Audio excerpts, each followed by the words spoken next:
week on Peacemaker. There's never a wrong time to rock. Hey, jackass, this is a funeral. I wanna rock!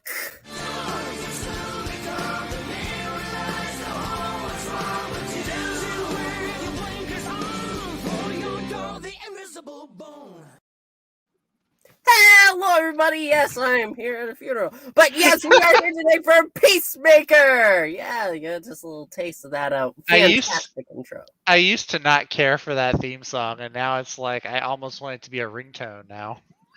That song is definitely on a few of my playlists now.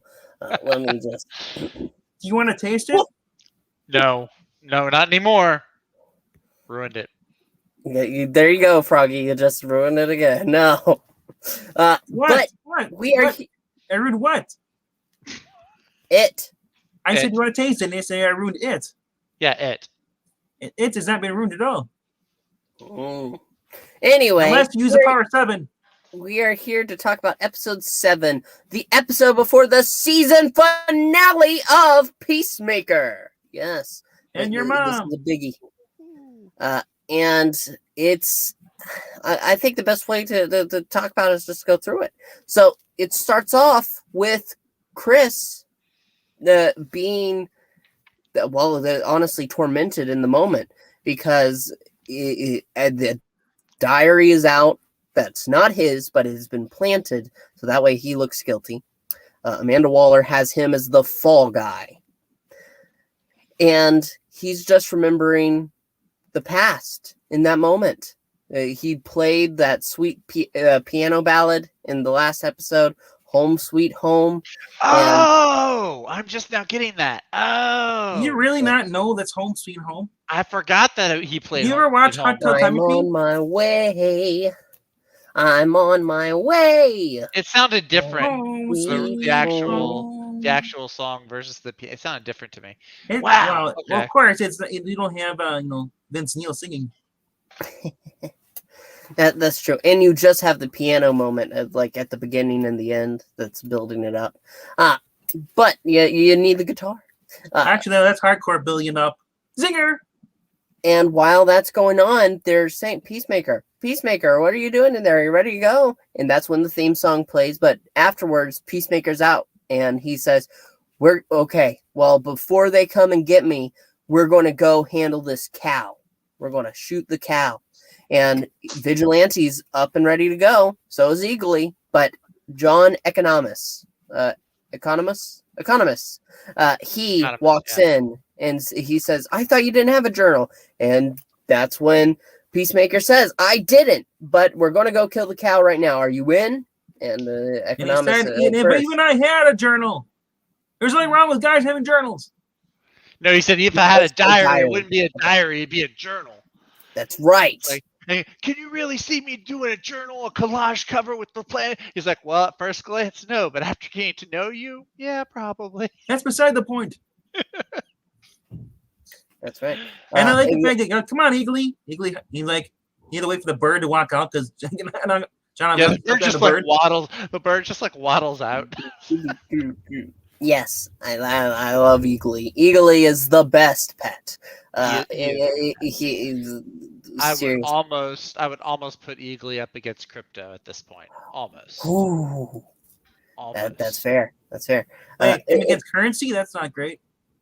No, the super dog. Marania says Eagly sounds like the best character in the show, and you know what? Not far off. You're not very far off. I don't know. Vigilante, Eagly. Vigilante. I go with Vigilante still. Eagly wins a little bit for me because Vigilante, as good as he is in the show, he's really, really different from the comic book version. That throws me off a little. So he loses a few points for that. For being they're almost neck and neck. I gotta say though, Eagly is great for comedic, setting events, but Vigilante, he is they really capped the heck out of him into Deadpool. So I'm kind of liking him more. Now, if this would have been all serious, we probably would like Peacemaker more. But I like Vigilante more than Peacemaker. Yeah. Although I did like the opening, so I did like that the beginning of this episode showed like probably the most emotional, the most I felt for Peacemaker. Actually, this whole episode, I think, probably the most I felt for Peacemaker in the whole season so far. Like because the other it's episodes have revealed. been good, but this one has been like there's like two instances where it's like, dang, I really feel for the guy, which is the opening scene and then the scene we'll get to probably. Over at Extreme Movie Show, they're comparing this show to Reacher. And both shows show flashbacks of them as younger selves and did it perfectly. But yeah, no, it actually, and I forgot to mention this at the start, what the flashback scene is him and his brother. And we knew that something was involved. Somehow Peacemaker was involved with his brother's death. It's revealed that their father, the White Dragon, put the boys against each other in this slight dip in the ground. Yeah, it was kind of like a hillbilly fight club. Well, yeah, because it's kind of like, well, usually people run for like dog fights, but he's putting his two sons in there. Yeah, and the sons, like, they don't hate each other. Like, No. they have a very, like, the older brother, I guess he's the older brother. He's the one that's introducing Chris to, like, all the heavy metal music. Heavy metal, and yeah. He's telling what a piece of crap his racist dad is and everything. Chicks and all that stuff and everything. Yeah. So they have a good relationship. They have a whole goal. So everybody's like, yeah, we're going to do that, make money. Chris gets, like, one good swing in that one good punch and just hits him, I guess, like, just in the wrong spot of the brain. Causes him to have a seizure. Causes him to have a seizure, foam up, and he dies right there. And then his dad blames him, Yeah, of course, his piece of trash dad blames him. When his dad's the one. And his dad, and later on, later on, his dad does catch up to him. They have a confrontation. His dad says, like, never should let you kids listen to that devil music. I'm thinking, what are you dressed as, bro? You pit your kids against each other, sir. You're not exactly the role, the model father. Right. But yeah. So yeah, that opening dressed really... with horns on your head. There's 3 deaths in this episode. The death of his younger brother, and then there's 2 more big deaths that happen later in this episode. Yeah. So, like I said, the funeral fits, man. Yeah, the funeral does fit, actually. You are correct. Because... Too bad that guy yelled at you. Well, there's never a wrong time to rock. That's one of my favorite lines from this episode. That should have been the title of the episode. Never a wrong time to rock. Well, I'm pretty sure that all the titles are supposed to be songs that are... oh, is that it? Are they? I just thought they were supposed to be like just punny little put words in that kind of rhyme with other words. So also return of a character in this episode, Judo Master. Judo Master. I forgot about him. Outside the gas station, we see these 2 kids, guys talking about, they're going in to get some beer at the gas station. The one guy's complaining to him. He's like, no, after we get drunk, you always talk to me about quiz shows. I hate drinking with you. He's like, whatever. They go in there. They see Judo Master eating a bag of flaming Cheetos outside there next to the ice machine or the propane tank. Dude, and they start teasing. The fiery Cheetos are actually really good. Yeah. So they tease him. Oh, it's a little guy, little leprechaun, and they come out. Judo Master kicks their butt. He basically checks the guy that one of them called him the leprechaun and he starts saying, leprechaun, and the guy pretty much dies. As he throws him into the. He like hits him in the throat. Bro, he can't breathe. Throws him into the head first into the propane tanks. The other guy, he'd already bashed his head into the car. He jumps in the like a little Honda Civic or whatever it was, little souped up car, like something like that. Car, a 10-second car. Elbow family, bro. Steals their car and drives away. I'm thinking, he claims to see. I'm like, he's so little. The dude's probably like 5'6". The dude needs a phone book. Less. I think probably less. The dude, I looked it up. The actor is 5'6". But they make him shorter. They make him seem shorter though, because like when you watch the opening, I get that John Cena is also a really tall guy. Yeah. But my point exactly, he needs a phone book if he's gonna sit on that car. He didn't even pull the seat forward for how short he is. That's true. This guy's tall, and you see him. He gets in, just turns it up and drives away. I'm like, dude, I know a guy who's 5'6" in real life, and he has to pull the seat all the way up in his Corolla just so he can reach the pedals. Yeah. Well, I think it's time to talk about one of the most serious moments of this episode, and that's the butterflies hunting because the butterflies have taken over the police, and the police are hunting what was left because they have the inside man taken over. He has the memories. Yeah, they know where they're hold up. Where Mern. Yeah, because who is the guy that's the chief? He's got like the memories, so he knows where Mern and the hotel where they were. His real name's Crisp or something, but in this show he was the assassin. He killed the creepy assassin guy. Yeah. Oh, if only our esteemed host would have taken notes before. Well, why don't you take notes, huh? Yeah, because I'm not the host, bro. I'm a guest on this show. Anyway, yeah, it doesn't really matter because when it comes to it, the important thing is Harcourt is really hurt by Abadio's move against the team. Yeah, they know she planted the journal, and then she finds out something huge about her. Yeah, that she's Waller's daughter. She exactly. exposes, my mother did this. And yeah, because like every time they make a crack at Waller, and she's just standing there, just like, oh, so now they know, I guess, why she wasn't. And she reveals that she only took the job because she lost her job. Her mom offered the job, but she didn't know it was going to be like this. And because of course, because your mom, I wish Hardcore said your mom's a bitch.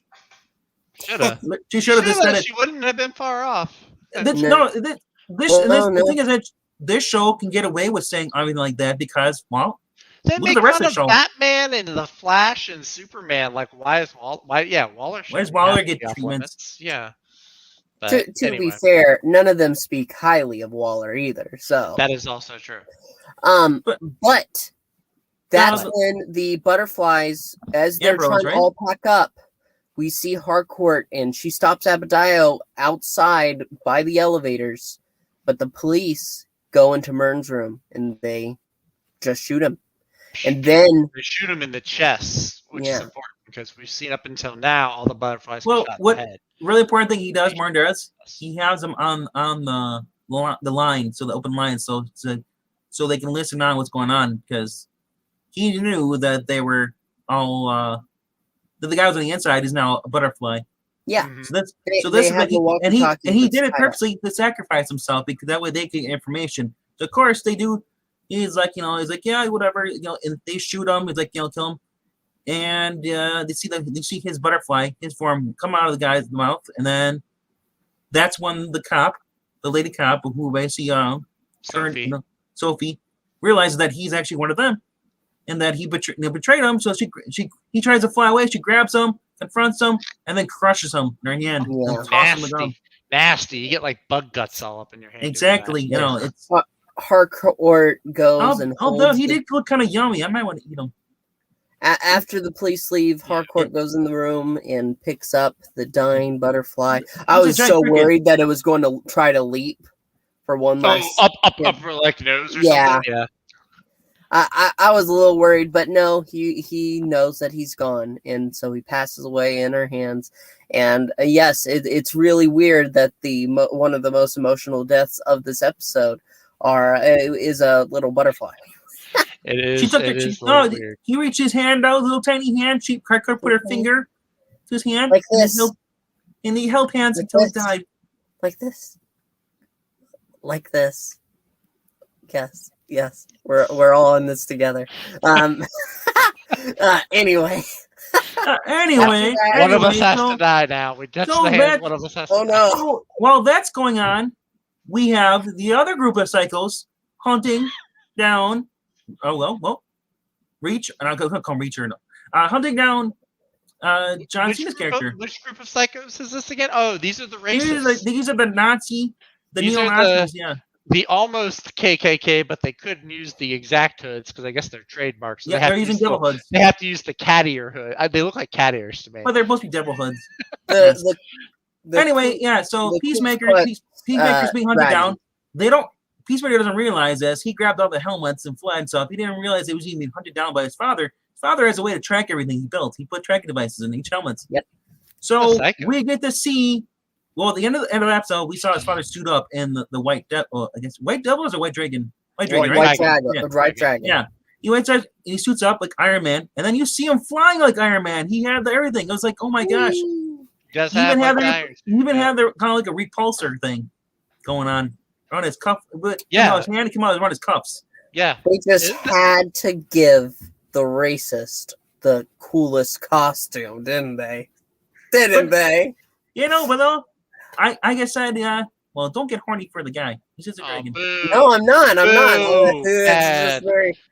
bad. No, but it's a badass costume. It is a badass. It is a badass. All right costume. It was a badass. I didn't care for the mask, but the actual suit itself was. The mask was cool. Like I said, it was just like if you look at the comic books, it's exactly to the comic book standards. Oh, is it really? Oh, okay. Yeah.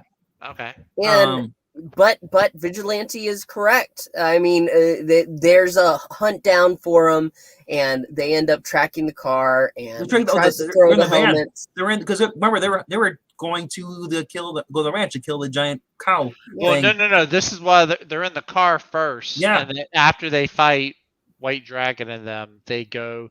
What is it? One of the bad guys. White Dragon flies into the van while they're rocking out.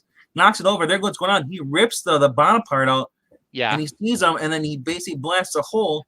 Yeah. Vigilante fires the AR-13 at him, machine gun, and takes him out. And then he drops a grenade under White Dragon's crotch. Right. Blows up, and they all think Vigilante's dead. Turns out Vigilante was thrown on the other side of the ditch, badly burned. He's hiding in a tree. And while John Cena's character goes off, Peacemaker goes to fight his dad. He's getting beat up and stuff, and we see Economist gets out of the gets out, and he runs, and he sees as he's crawling away, he sees from the car later on the car scene, because they found a car before this, but they see the that's what it was. Yeah, that's what it was. Yeah, Froggy. Hold on, calm down. Deep breath. I am. Couldn't interrupt me. I am not the host. I am the captain. No.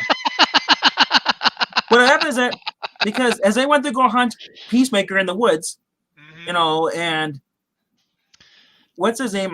Vigilante took their car. He's like, wait, and then like one guy says on the other race says like, can you leave the keys? And he's like, well, we're in a hurry. Vigilante steals the car. You see his chest is badly burned up. He kind of like passes out and goes into a ditch. John Thomas and Peacemaker are in the woods. So they learn that, wait, how did they track me? Well, they fix out because the helmets. So he takes the helmet, ties it to a raccoon. The raccoon runs away with the helmet. I didn't see that coming. I thought they were going to have Eagly carry it somewhere. But they saw Eagly flying above, though. Oh, yeah. So right. After this, you see them. They see the car over there, and like, oh my gosh, it's once things passed out as they're running out of the woods, they see Vigilante. They get in the car. And he kicks Vigilante over the seat. They keep driving, and eventually they have to stop because Vigilante is like, what? He's like, oh, good thing. He's like, wait, I still have the. He's like, I picked up all your bags. I got your helmets for you, bro. He's like, you what? They're in a trunk. They had to pop the trunk out, throw the bag out, and John Cena Peacemaker runs with their bag in the field, chucks them into the field, runs back, and you see them coming out. He's like, oh crap! He's being chased. John Economic was told to keep Eagly in the back of the car. He's like, just go back. He's like, I don't speak Eagle, you idiot. He gets in there, and all of a sudden he sees like, oh crap! There's an army running behind him. It's kind of like a Braveheart almost scene. He's like, oh shit, run away. Goes in the car. He climbs out. He was like, you couldn't figure out where Vigilante was. Vigilante's peeing. He's like, but dude, why are you? He's like, I understand you're peeing, but why are your pants all in? He's like, I don't like having clothes touching my butt when I'm peeing. That is a Deadpool movement right there. TMI. But Vigilante. Talking about butt. But that leads to the moment where White Dragon comes, and it has raising contest. They have a major fight at that moment, but here comes Vigilante. He pointed out in the second episode, I believe, the gaps in the armor. And so he stabs, making them malfunction, so he no longer has the blaster. And thus, Peacemaker's finally able to just hit, and he gets the mask off. And finally, as soon as the rest of the races start gunned down, you see him pick up one of the guns. But no, they were gunned down by John Akanama's. Grabbed the gun, shot all of them like Rambo. Like, oh my gosh! But not before one of them guns down Eagly. One of them shoots down. No. It was actually Peacemaker's father. Was that the father that did that?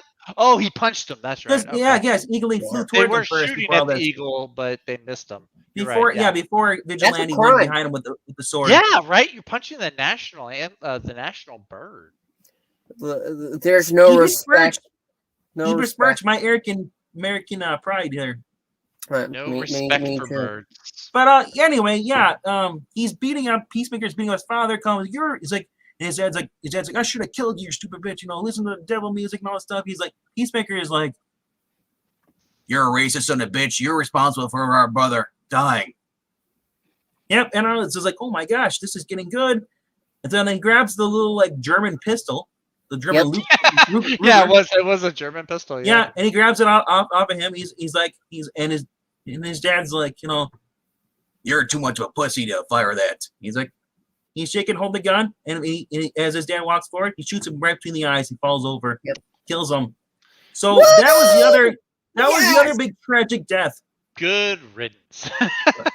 Marani, no, he's not Eagly. No. Eagly was not shot. He was punched. No, he was punched by the White Dragon. It wasn't punched a super punch. Like a mech. Oh, well, he was. Punch? I thought it was like. Oh my gosh, a Nazi punched an eagle. Yeah. Wow. Yeah. Symbolic, bro. I didn't put that together until just now. But Peacemaker takes a moment, and he's just in tears. But he doesn't last too long. Why? Because they all meet up at the veterinarian's office afterwards. The reason it doesn't last long because Vigilante like, bro, I don't understand you're doing your face stretches, but this isn't the proper time for this right now. And John Aguilar's like, he's like, dude, he's crying. Like, oh, that's what he's doing. My bad. Yep, and then they go to the vet place. They get the bird. They have a touching moment where like, Eagly, I'm sorry. He's like, I pray to God, please save Eagly's life. While his daughter's watching behind. That was the other scene that got me. Yeah. And Eagly opens his eyes like, oh my gosh, and then they hug, and then she's like, because it goes back to that earlier episode where he tries to tell her like Eagly hugged him. She's like, nah, eagles don't hug people. I don't believe. Hey, you don't want to believe in miracles? That's on you. She then calls her wife and says, honey, I just saw an eagle hug a human. I think it's a sign. You know what the sweet part was? Peacemaker actually got a chance to take some snaps of him, the bird hugging him. Yes. Yeah, that part was kind of offbeat. No, because the first time he didn't get to take the pictures of it though. I guess so. He's like, quick, Dad, take a picture. He's hugging me. Nothing happened. This time, now he's got proof. But after this, there's honestly one of my favorite scenes is right after, because finally Peacemaker, he's ready to go. He goes out there and says, "This is what we're going to do. We need to take down this cow. So what do we go about it?" Harcourt says, "What exactly needs done? Are you in?" And everybody is saying yes. And then they go to the vet, and the nurses and the vet, they're holding guns, and they're like, "Hell yeah!" And they're like, "No, you'll die. You're staying here. You'll die." Actually, we skipped. So there's this scene where Harcourt and Adebayo, they join up with the rest of them at the vet's office. Yeah. And Vigilante is holding the vet and the nurses at gunpoint. It's like, they've seen our faces. They know who we are. I have to kill them. And they talk him out of killing the vet and his staff. Like, okay, we'll just duct tape them and put them somewhere. And Vigilante's like, no, you can't duct tape them. It'll hurt too much when they try to pull it off. And they're like, you're compassionate about tape, but not about killing people. No, but it's funny. Like, Vigilante was saying something about it's like, oh, like they're just vets, really. It's like, no one's gonna miss him. He's like, and John Aguilar's like, dude, you're a busman. He's like, okay, now I have to shoot him because you told me to really kill him. You're giving away secret identity stuff. Yeah. In fact, right after this is the big reveal, because they know how they're going to try to get the cow out of there through teleportation. But then we get to see inside the barn as the butterfly. I'm not going to say before you show it, we talk about the reveal of what it is. I was really hoping it was a cow. It was never going to be just a normal I wanted to be a space cow. No, it was never going to be just a cow. It looks like We've seen maybe Thor. it is a space sharks, cow. bro. In the Jason Aaron book, we had space sharks that Thor was riding. Yeah, but this isn't Thor, and No. it's definitely not. I don't Jason care. Aaron. This place has aliens. This is DC Comics with Superman aliens. So I wanted this PC. I wanted exactly. This is a Superman world, and I wanted an alien that I could see Superman having a tough time fighting, and that's what this cow looks like. This looks because like it's this big maggot thing. It's like a building-sized maggot with like 7 eyes, little legs. It was the lady from Slither. Help me! Just kidding. And finally, actually, take that back. Do you remember? Because it's a James Gunn thing. James Gunn also directed Slither. Where they had the strange creature monster, the breeder monster. Oh, you're right. The thing this creature in the barn is the same thing called back to Slither. Oh, but that thing was ugly too. That was a woman too. No, Michael Rooker. No. I'm talking about the breeder monster. Was a human. Okay. Yeah. No, you're right. Mutated by the slugs. Ugh. Yeah, huge maggot. Huge maggot is basically the best way to describe it. That's gonna be gross when they blow it up. I know, but it's going to be great. I'm kind of looking forward to it though. Economist gets the final line because as they're driving down the road, ready to hit the barn, he turns up the radio, and Harcourt says, "Really now?" And what are you Economist doing? takes a look, and he says, "There's never a wrong time to rock." Yeah. I'm calling it right now. Before this is over, Harcourt and Peacemaker are gonna hook up. Oh yeah, they definitely are because probably unless one of them dies in the finale. They're gonna hook up, and James Gunn's gonna watch. Oh no! Oh, I mean yes, but oh no!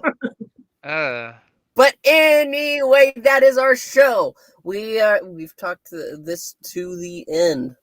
Maggot milk now being produced by DC. That's nasty. You nasty. Well, I don't think it'll explode into maggot babies. It's I don't know. Have you ever seen like a pregnant spider? Like when you step on a pregnant spider and all the little baby spiders explode? Well, let's hope it's not pregnant. You know what would be great? What? If it was like the flood from Halo. Oh God! They're bouncing all the animals to shoot them with shotguns. Oh, that'd be weird. But that is the end. Overall, it's an awesome episode. I am so happy with this show. Far more than I thought I was going to be. Especially when I was not expecting to like the show as much as I am. Same here. Not until episode 3 or 4 when it's already getting serious. Indeedly do. But that is our show. So thank you. Let us know your thoughts in the comments below. Also, make sure to like and subscribe. It helps out the channel. For those watching who can't, the GoFi link's going by too fast, you can check it out in the description of this video. It is down there. Down there. On this side. So is my Twitter. Yep. Everything you need is in the description below. It's also in the ticker as well. Below Zach. Right there. Or is that Peacemaker? Right here. Huh? No, this is Vigilante. Oh. Glasses on. Once I take them off, you can't see it. Oh my God, it's Peacemaker! Run!